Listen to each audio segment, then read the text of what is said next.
दोस्तों नमस्ते, मैं सुशील कुलकर्णी। आप देख रहे हैं एनालाइजर न्यूज हिंदी।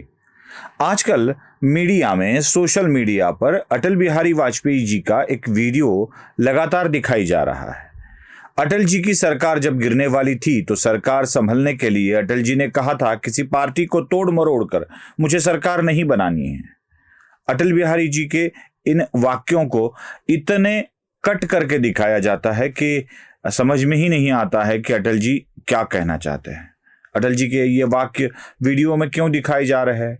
इसलिए दिखाई जा रहे हैं कि महाराष्ट्र की राजनीति में हर कोई पार्टी टूटकर भारतीय जनता पार्टी के साथ जुड़ रही है। ये वही भारतीय जनता पार्टी है जिनके नेता अटल जी पार्टी को तोड़कर सरकार बनाने के विरोध में थे। वही आज सरकार में रहने के लिए या सत्ता पक्ष में बने रहने के लिए किसी भी पार्टी को तोड़ने के लिए किसी भी हद तक जा रहे हैं। यही दिखाने का यह प्रयास है।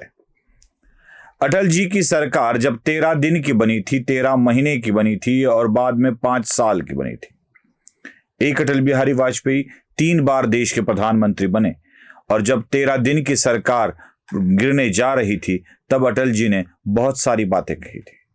तब अटल जी ने कहा था कि अगर देश की पार्टियों में कोई पार्टी अस्पृश्य बन जाती है, अछूत बन जाती है, तो यह बड़ा ही दुखदायक प्रसंग होता है। ठीक वैसे ही हुआ था। भारतीय जनता पार्टी सत्ता में न आए इसलिए देश के सारे राजनीतिक दल इकट्ठा हुए थे और अटल जी इन्हीं विषयों पर अपनी बात रख रहे थे। बाद में 13 महीने वाली सरकार आई, उसमें भी ऐसे ही हुआ। 13 महीने वाली सरकार तो एक मत से गिर गई थी। बाद में 5 साल वही अटल जी देश के प्रधानमंत्री बने। और याद रहे कि उन्हीं अटल जी को जिन्होंने ये कहा था, उनको बहुत सारी पार्टियों ने समर्थन दिया था।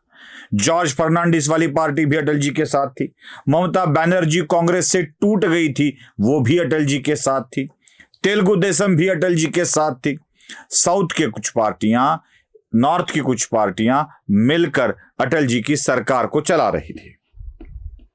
अब जो लोग समर्थन दे रहे थे, हम अक्सर उस वक्त समता, ममता और जयललिता की बात करते हैं। जयललिता भी अटल जी के साथ थी।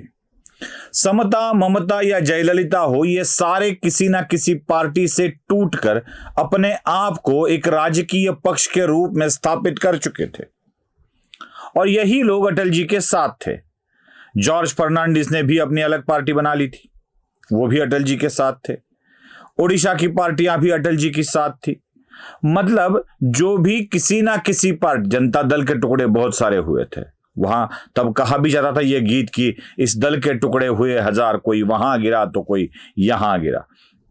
ये सारे टुकड़े टुकड़े होने वाली पार्टियां अटल जी के साथ चली गई थी और उनके साथ सरकार भी बना ली थी।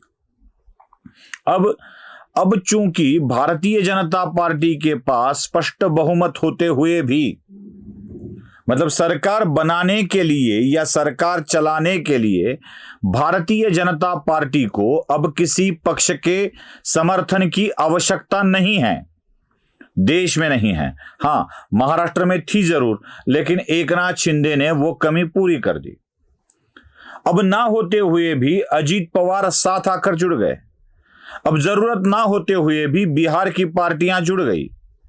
अब जरूरत ना होते हुए भी रूठ कर चला गया अकाली दल भी भारतीय जनता पार्टी के साथ, एनडीए के साथ जुड़ने की कोशिश कर रहा है। और इसी बात को अस्वस्थ होकर फैलाया जा रहा है कि भारतीय जनता पार्टी अपने विरोधी दलों को तोड़ रही है।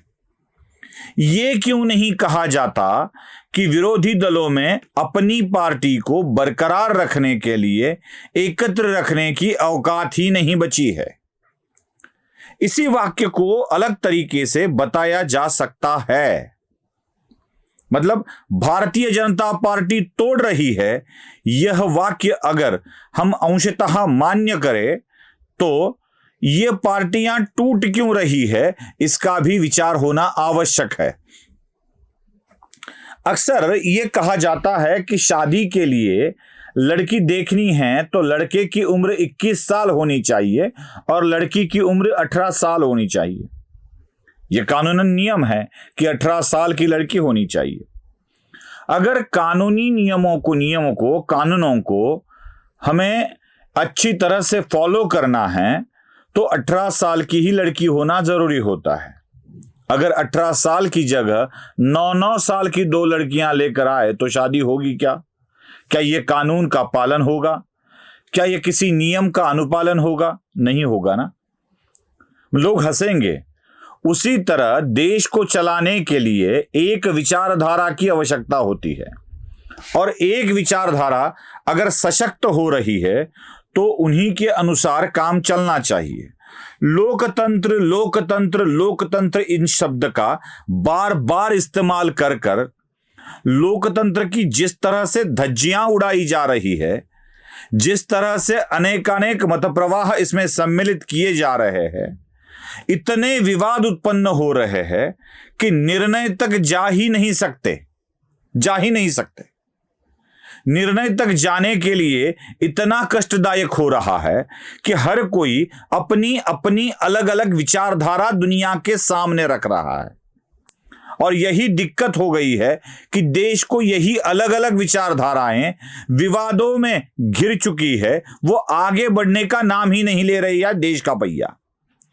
अगर देश के विकास के पहियों को आगे ले जाना है तो इन चर्चाओं को, विवादों को खत्म करना पड़ेगा, तब जाके हम कहीं आगे बढ़ पाएंगे।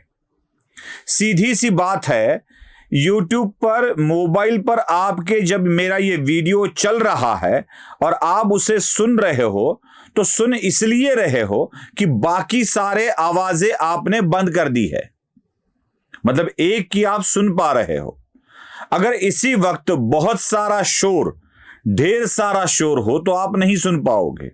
यही मोबाइल पर वीडियो आप किसी शादी के या समारोह में जाके सुनने लगोगे तो आपको सुनने को नहीं आएगा, क्योंकि बाकी शोर होते हैं। आपको सारे शोर कहीं और आपका ध्यान आकर्षित करेंगे या एकाग्र नहीं होने देंगे। बिल्कुल यही बात है। देश को चलाना है तो विवादों के शोरगुल से जरा दूर हटना पड़ेगा और एक के ऊपर ध्यान देना पड़ेगा। बात है पार्टियों को तोड़ने की। अगर सच में पार्टियां टूट रही है, हम मान कर चले कि पार्टियां टूट रही है, तो क्या ये टूट है? टूट किसे कहते हैं? एक विभाग की एक पार्टी थोड़ी सी बाजू हो जाए, जो किसी पार्टी में विलय हो जाए, थोड़े से लोग हट जाए, इस्तीफा दे दे, तो टूट कहा जाता है। एनसीपी का टूटना जरा देखिए। क्या एनसीपी शरद पवार के पास बची है? सारी की सारी पार्टी अजीत पवार उठा कर ले गए हैं और वो भारतीय जनता पार्टी में सम्मिलित नहीं हुए हैं, बल्कि उनकी सरकार को समर्थन दे रहे हैं। क्या एकनाथ शिंदे अपनी पार्टी को तोड़ रहे हैं? बिल्कुल नहीं। एकनाथ शिंदे के साथ पूरी की पूरी पार्टी निकल चुकी है, और देश की व्यवस्था ने एकनाथ शिंदे को, शिवसेना को भी बहाल कर दिया है। तो एकनाथ शिंदे ने जो किया उसे टूट नहीं कहा जा सकता। उन्होंने जो किया वो बात यह है कि विवादों में घिरकर जो आज देश का पहिया आगे जा रहा है उसे रोकना क्यों है? रोकना नहीं है तो जो अभी गाड़ी चला रहा है उसी को सहयोग करे, उसी को सहयोग दे। बस एकनाथ शिंदे खुद इस गाड़ी में सवार हो गए और यहां तक गाड़ीवान भी हो गए, अब वो गाड़ी चलाने लगे हैं। इसी में सम्मिलित हो गए हैं अजीत पवार। अगर आगे ले जाना है, मुझे तो आश्चर्य इस बात का होता है, खुद को तटस्थ निरपेक्ष कहने वाले ये जो लोग सारी की सारी बातें बताते हैं, इनका मुझे आश्चर्य इस बात का है कि चाहते ये है कि निष्पक्षता के आधार पर काम करना, मतलब हर एक काम में अपना टांग अड़ा देना या अपनी अलग बात रख देना। अलग बात रखने से काम अच्छा नहीं होता है, बिगड़ जाता है। अजीत पवार हो, एकनाथ शिंदे हो या देवेंद्र फडणवीस हो, कामों में टांग अड़ाने से ज्यादा कामों को आगे ले जाने में अगर महत्व रखते हैं या ऐसा विचार रखते हैं तो उसमें बुरी बात क्या है? पार्टी कोई भी हो, अगर उसको ज्यादा से ज्यादा समर्थन मिल रहा है, किसी ने कहा कि 5वीं बहुमत चाहिए, हाँ पांचवी बहुमत चाहिए ही चाहिए। वो इसलिए चाहिए कि छोटे छोटे बहुमत के आधार पर बनी सरकारें कंक्रीट लेवल पे आ ही नहीं सकती, कुछ काम ही नहीं कर सकती। 370 हटाने का काम जब मोदी के पास स्पष्ट पांचवी कहा जाता है ऐसे बहुमत था तभी किया गया। 3 ट्रिपल तलाक हटाने का काम जब मोदी के पास बहुमत था तो तभी किया गया। जो भी इस देश में होने लायक चीजें हैं वो अगर अच्छा बहुमत हो तो ही हो सकता है, इसीलिए ऐसे बहुमत की आवश्यकता होती है। ये झूठ जितना फैलाया जा रहा है ना, और ये इसलिए फैलाया जा रहा है कि इसके ऊपर विवाद उत्पन्न हो, इसके ऊपर लोगों को ऐसा लगे कि कोई प्रॉब्लम हो रहा है। ये ना हो, प्रॉब्लम दिखाई दे, इसलिए ऐसा किया जा रहा है। तो अटल जी के विधानों को गलत तरीके से लेकर जिस तरह से पेश किया जा रहा है वही बात गलत है। देश को आगे ले जाने के लिए किसी एक विचारधारा, किसी एक पार्टी को अछूत समझकर उसका साथ न देना सर्वथा गलत होता है। अगर आपको भी ये सही लगे तो लाइक, शेयर और सब्सक्राइब जरूर कीजिए। धन्यवाद।